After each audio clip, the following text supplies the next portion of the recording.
ഞാൻ പിന്നെയും തിരിച്ചു വന്നിട്ടാ നാട്ടിൽ നിന്ന്. ഞാൻ 2 ദിവസത്തെ ലീവിന് പോയിരുന്നു. സാധാരണ മാസത്തിൽ ഞാൻ മാവേലി പോകുന്നതിലാണല്ലോ. അപ്പോൾ അങ്ങനെ മാവേലി തിരിച്ചു വന്നിരിക്കുകയാണ്. ഞാനിങ്ങനെ വീഡിയോസൊക്കെ എടുക്കുന്നുണ്ടല്ലോ, ഓരോ കുട്ടികളിങ്ങനെ നോക്കിയിട്ട് പറഞ്ഞു നോക്കോളൂ വീഡിയോ എടുക്കുന്നേ.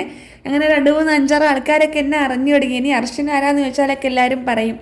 പിന്നെ ഇവരെൻ്റെ യൂട്യൂബ് സബ്സ്ക്രൈബേഴ്സ് ആട്ടോ. ഇവരാണ് എൻ്റെ 200ാമത്തെ സബ്സ്ക്രൈബേഴ്സ്. ഒരു ഉളുപ്പില്ലാണ്ട് ഞാൻ പോയി എൻ്റെ ചാനൽ സബ്സ്ക്രൈബ് ചെയ്യുന്നു. അപ്പോൾ എന്താക്കി വേഗം ഫോൺ എടുത്ത് വന്നിട്ട് പറഞ്ഞു ചെയ്തോന്ന് പറഞ്ഞു.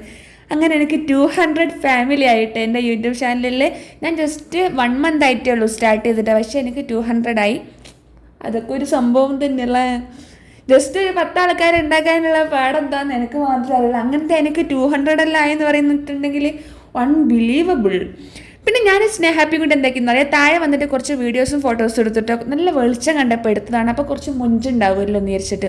എപ്പം കാണുന്ന വഴി തന്നെ കണ്ട് നിങ്ങൾക്ക് ബോറടിച്ചെന്ന് വെച്ചിട്ട് ഞാൻ എന്താക്കിയെന്ന് അറിയാം, എപ്പം പോകുന്ന വഴിൻ്റെ ഓപ്പോസിറ്റ് സൈഡിൽ കൂടി വന്ന്, മീൻസ് പാർക്കിംഗ് ഏരിയയിൽ കൂടി വന്ന്. ഏത് വഴി പോയാലും ഭൂമി ഉരുണ്ടതായതുകൊണ്ട് ഒരു സ്ഥലത്ത് തന്നെ എത്തുമല്ലോ. അങ്ങനെ ഞങ്ങൾ മെയിൻ ഗേറ്റിലല്ലേ എത്തിയേ.